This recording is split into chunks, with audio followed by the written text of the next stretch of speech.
Today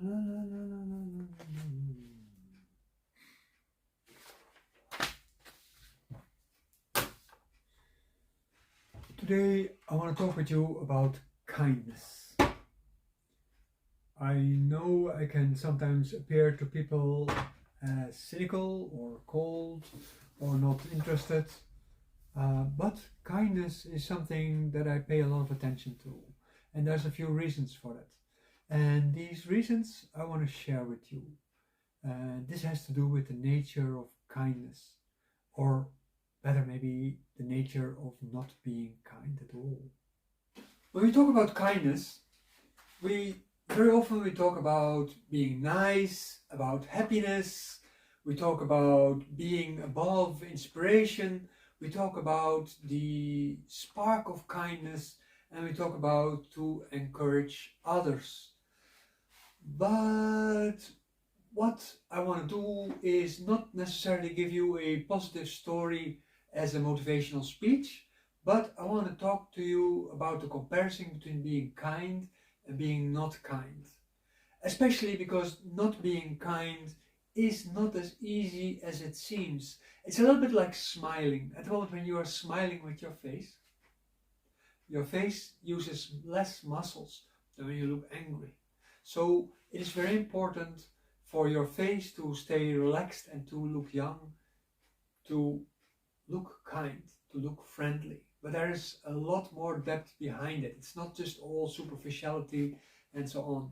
Because people are unkind, they automatically also run very often into conflict. They come into argument with all kind of people, and this is something that you would like to avoid for the simple reason that being in conflict with people isn't very nice. It doesn't make you feel good. A lot of people who are unkind, they harbor resentments. So I want to make a point about the softening aspect of kindness. Kindness as such is a aspect that also generates what we call generosity. Generosity does not mean that you give all your stuff away to other people or that you are waving money around, but generosity has to do a lot with the way how you relate to people and the way how you charge for things or how you not charge, the things you do extra for other people.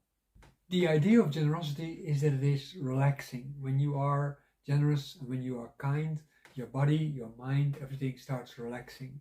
And this is what we can call the Taoist way. Anybody studying Taoism, the first thing they learn is not to be unkind. Try to develop kindness in yourself.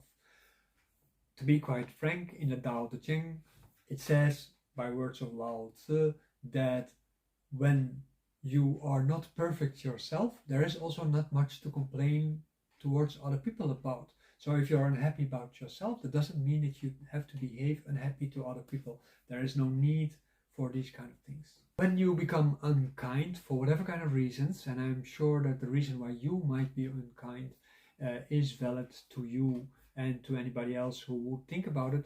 But if you are unkind, very easily you become calculative, you become transactional, and as a result of that, people do maybe understand what they have on you in their life, but they also know that for support they don't need to be with you. There is also the phenomenon that when you are unkind, it has an effect on your health. In the same way, kindness has an effect on your health. A lot of people, they go to healers and counselors and all kind of things, and they are struggling with all the things that are inside them, that are bothering them, and that create conflict with their environment and with themselves. But very often the reason for this is the fact that their unkindness is affecting their health in a negative sense. And because of this negative sense in which the in unkindness is affecting their life as a whole, things come with friction. On the other hand, when you are kind to people, your mindset is going to change, and even though you might experience hindrances, these hindrances might not be experienced as something that is against you. Like Lao Tzu also said, heaven treats people like straw dogs, and that means in effect that the world as a whole has nothing much to do with you, except that you happen to be there at that place and that time. And as a result of that, the things that happen to you likely do not have anything to do with you, unless when you have been unkind to these people. People rarely punish you for being kind to them. If negative emotions affect your health in a negative sense, then how do you get positive emotions? That is the first thing that you have to do. I don't want to say that you have to do positive thinking or anything like that, but to be negative about things and to be unkind as a result of your way of thinking, that is not going to be very helpful. It starts with observing the things that you do in your daily life. Exercise, for instance. When you are going to the gym, you are violating your body. You treat your body like a slave and you make it do all kinds of things because you do not recognize your body as part of yourself. In Chinese medicine, in Taoist medicine specifically, but also in Chinese medicine traditionally, before modern inventions within the Chinese medicine sphere, the idea was that the mind and the body are the same. That means that your sense of self, the sense of identity, and the agency that you have in your life, these are the result of the being body. So your body form is an expression of how you deal with yourself and with other people. So if you deal with other people in a negative sense, that will automatically also reflect in the way how your body is being carried. And as a result of that, you are also going to represent that. You see that people who are really great athletes, maybe they are cheerful people, maybe they like to party or whatever kind of things they do, but because of the violation of their body, there is a particular kind of hardness about them, and this hardness actually is damaging for their health. This is also what you see with people who really are peak experiencing in their sport. They are, in the end of their sport career, they are usually physically finished, damaged. Not rarely, a lot of sports people, they need to do exercise to avoid the depression that they brought themselves in because of their sports.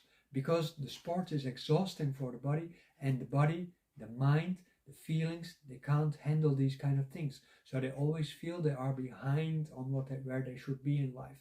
And as a result of that, you get depressed. The thing is that many forms of sports, they are actually forms of aggression.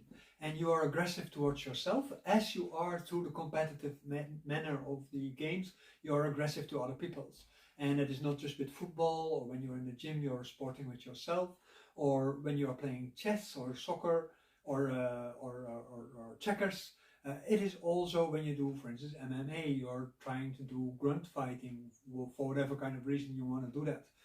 When you are allowing yourself to go into a war or into the army, when you are even allowing your own government into a war, you bring stress into your society. And as a result of that, if you do not try to avoid being part of that, not by running away from the news, because that's a form of aggression too, but by all these kind of things, you are committing an act of aggression. So the whole point is to try to avoid that kind of aggression.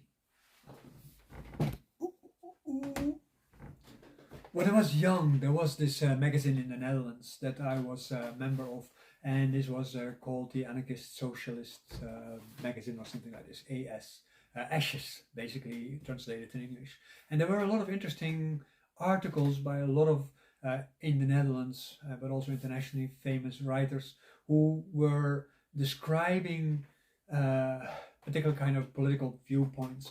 And as a young guy from about 18, 19, 20 years old, that was very interesting to me because I was moldable, like everybody else who is young, of course. And these ideas, they helped me shape my worldview, of course. And one of the articles that touched me very much, especially because I was just before I had to go into the army and I was drafted, it said that if you are a pacifist, which I considered myself to be, then at that moment when you are a pacifist, the only way that is there to live in society, which is primarily aggressive, violent and competitive, is to adapt yourself to it so that you do not become part of the aggression by turning it against you.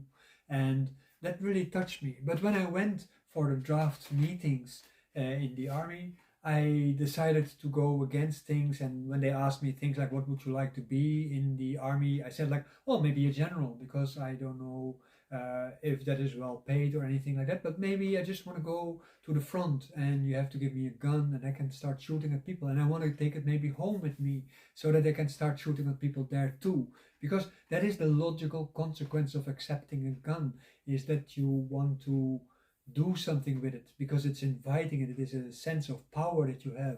And that is actually the aggression that is in society all the time. We're all the time being offered things that give us a false sense of power, and then we want to use them. Our so-called sense of free speech, where we think we can just ventilate any kind of negative opinion because we have the right to do so, even though maybe we do a lot of harm through it and we are not aware of the fact that we are doing all this harm, because we are only focused on the resentments that maybe people one time in our life did not give us the space to say whatever we want. Well, what about Qigong then? Because Qigong is also something that we do, and it is very peaceful and quiet, and everybody is very happy, and similar with Tai Chi Chuan.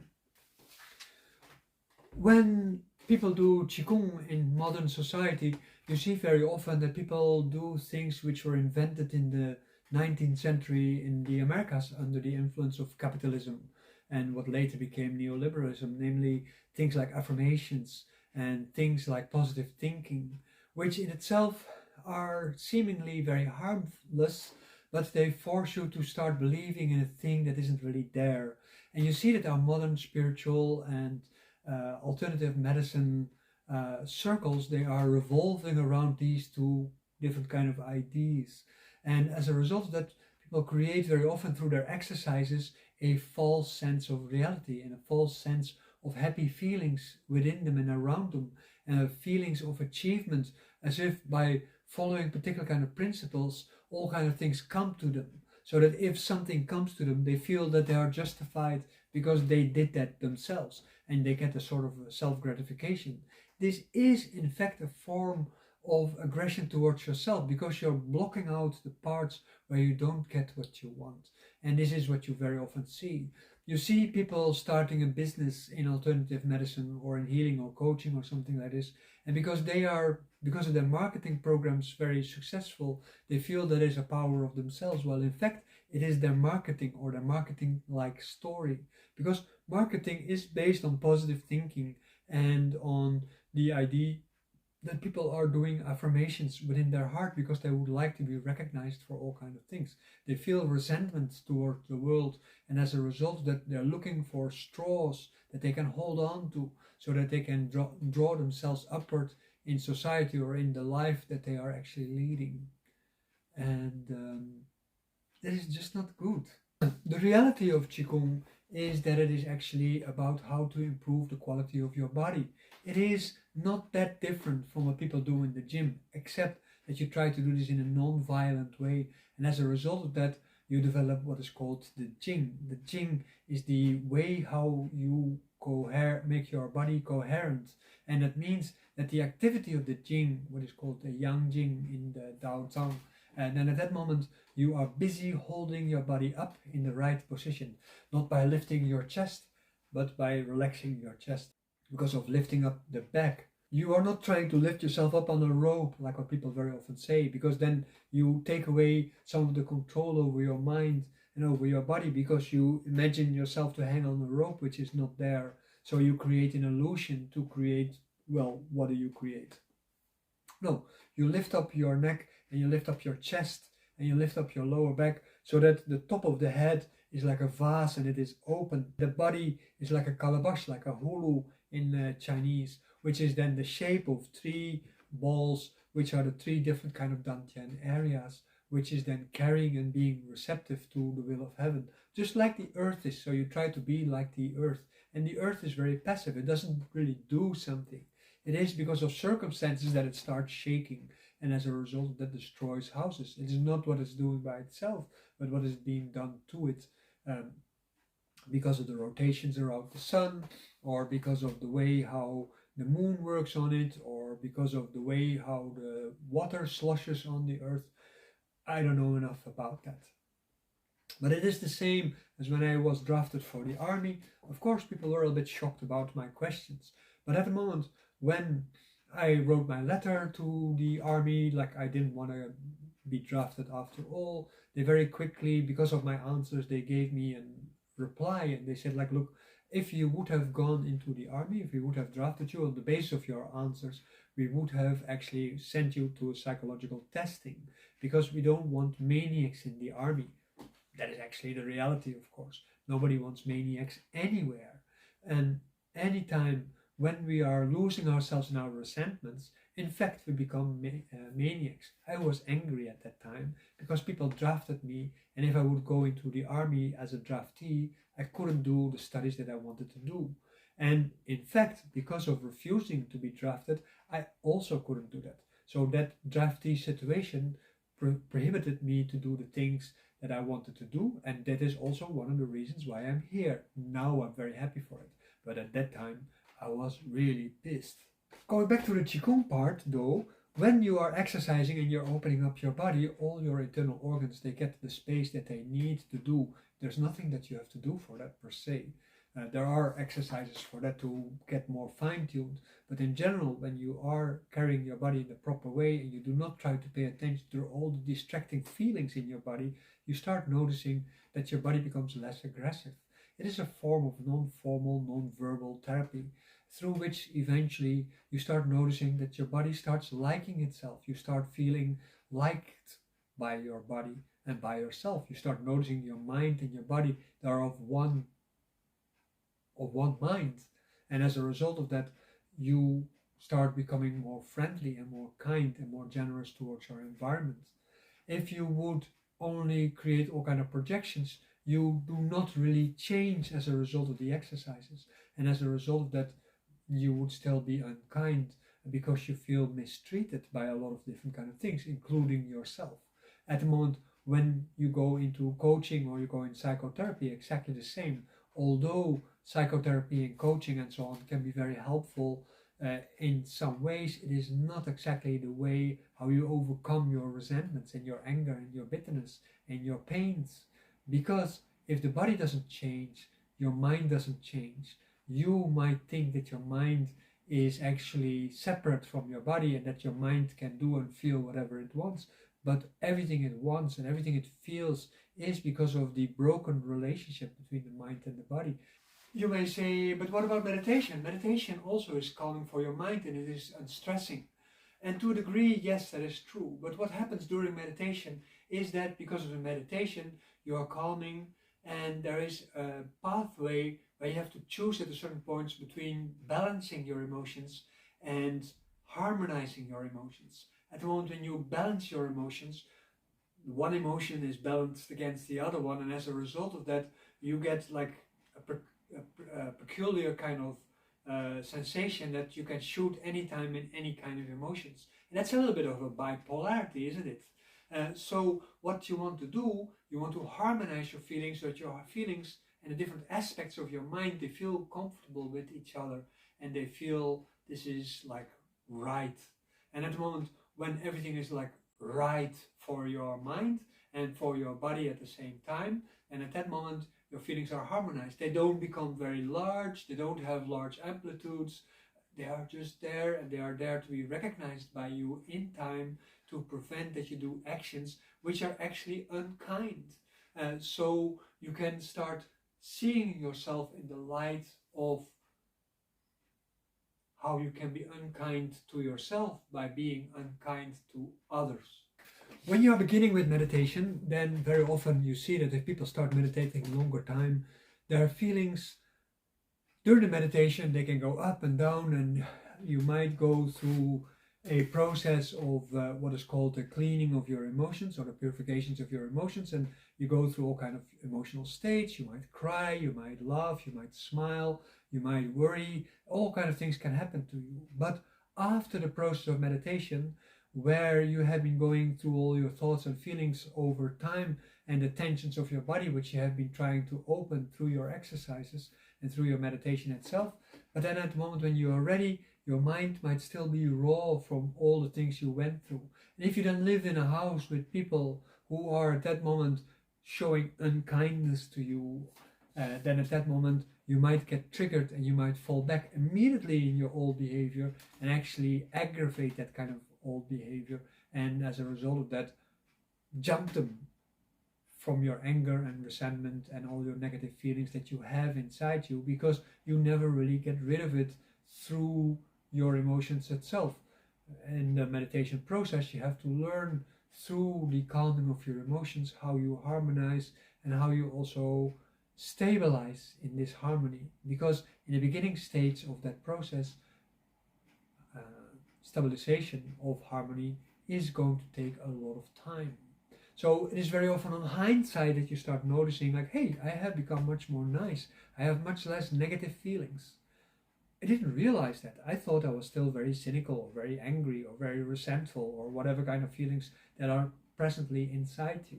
So it is very much a process of learning to be kind by letting go of all the unkindnesses inside your own body. And there are many in it, because we're continuously stressing our body in all kind of illogical ways, through our food, through our exercise, through the way how we deal with the bills in our house, because of the way how we deal with people, what we want from them, and how we try to get the best in every situation, because we don't want to be left behind. We don't want less than everybody else has, and we go into this continuous competition and strive. And it also doesn't mean that you shouldn't have ambitions, because that's not what I say. I don't say you should live only in this moment, because that makes you very vulnerable to all these marketing vampires around you.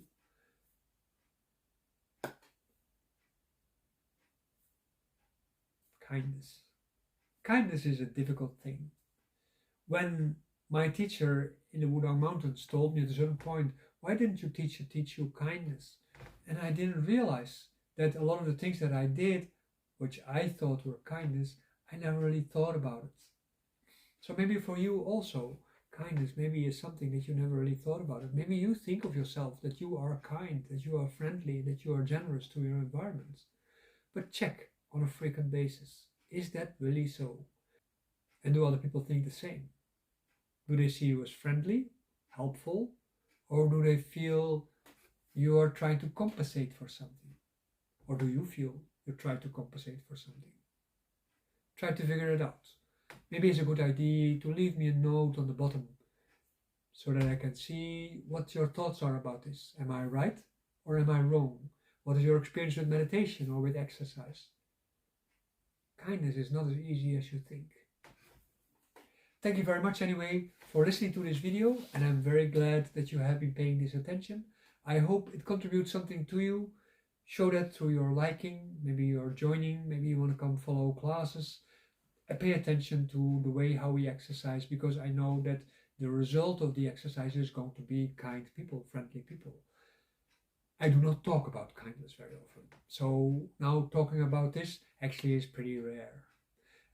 It was actually a tip that I got from a client who said, like, look, you never talk about that, but on the other hand, I do notice that the process of therapy that you let me go through the exercises and the way how you teach diet and how you talk with people in general actually makes me think, and I think in the running course of that thing I have become more kind, and I did let go of some of the resentments that I was in without ever addressing these kind of feelings, never addressing these kind of things. I never talked about having these kind of resentments, but I do feel as a better human now. Make a video about that. That will be great. I think a lot of people will have some benefit from that. If you have a benefit from that, let me know. Share it.